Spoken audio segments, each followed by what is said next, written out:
ನಿಮ್ಮ ಬಿಸ್ನೆಸ್ ಯಾವುದೇ ಇರಲಿ ಅದನ್ನ ಪ್ರಚಾರ ಮಾಡಲು ಸುಮನ್ ಟಿವಿಯಿಂದ ಮಾತ್ರ ಸಾಧ್ಯ. ಕೂಡಲೇ ಕರೆ ಮಾಡಿ. Welcome to Suman TV Kannada. ಸ್ವಾಗತ ವೀಕ್ಷಕರೇ.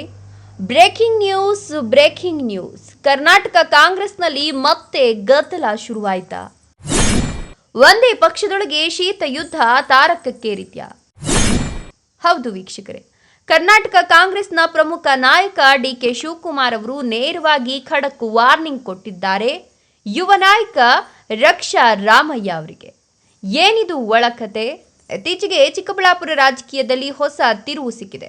ರಕ್ಷಾ ರಾಮಯ್ಯ ಅವರು ಚಿಕ್ಕಬಳ್ಳಾಪುರದಲ್ಲಿ ಸ್ವತಂತ್ರವಾಗಿ ಫ್ಯಾನ್ ಬೇಸ್ ನಿರ್ಮಿಸಿಕೊಳ್ತಿದ್ದಾರೆ ಅನ್ನೋ ಆರೋಪ ಕೇಳಿ ಬರ್ತಿದೆ.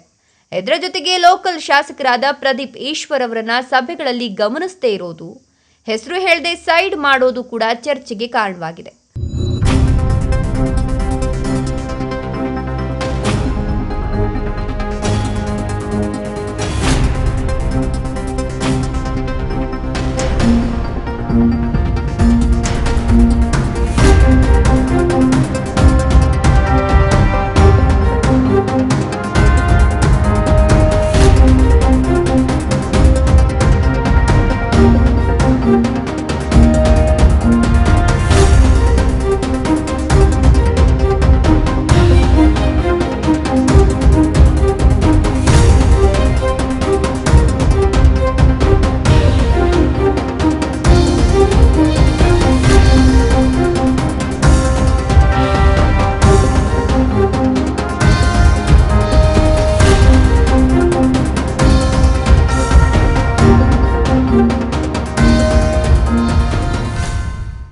ಅಷ್ಟೇ ಅಲ್ಲ, ಪಕ್ಷದ ಹೊರಗಿನ ಕೆಲವರ ಜೊತೆ ವೇದಿಕೆ ಹಂಚಿಕೊಳ್ಳೋದು, ಇನ್ನು ಕಾಂಗ್ರೆಸ್ ವಿರುದ್ಧ ಟೀಕೆ ಮಾಡ್ತಿರೋರ ಜೊತೆಗೆ ಕಾಣಿಸ್ಕೊಳ್ಳೋದು, ಇವುಗಳೆಲ್ಲ ಹೈಕಮಾಂಡ್ ಗಮನ ಸೆಳೆದಿವೆ.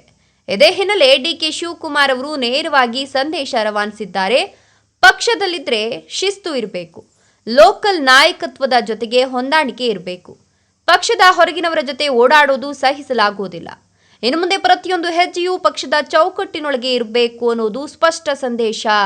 ಇದನ್ನು ನೋಡ್ತಾ ಇದ್ರೆ ಚಿಕ್ಕಬಳ್ಳಾಪುರ ಕಾಂಗ್ರೆಸ್ನಲ್ಲಿ ಆಂತರಿಕ ಸಂಘರ್ಷ ಹೆಚ್ಚಾಗ್ತಿದೆಯಾ, ಅಥವಾ ಇದು ಕೇವಲ ಶಕ್ತಿ ಪ್ರದರ್ಶನವೇ? ಈಗ ದೊಡ್ಡ ಪ್ರಶ್ನೆ ಏನಂದ್ರೆ, ಕಾಂಗ್ರೆಸ್ ಒಳಗೆ ಏನ್ ನಡೀತಿದೆ, ಯಾರು ಯಾರ ವಿರುದ್ಧ? ಇವೆಲ್ಲದರ ಸಂಪೂರ್ಣ ಮಾಹಿತಿ ಮುಂದಿನ ಅಪ್ಡೇಟ್ನಲ್ಲಿ ನಿಮ್ಮ ಮುಂದೆ ತರ್ತೇವೆ. ಇದು ಸುಮನ್ ಟಿವಿ, ನಿಮ್ಮ ನಂಬಿಕೆಯ ಸುದ್ದಿ ವಾಹಿನಿ.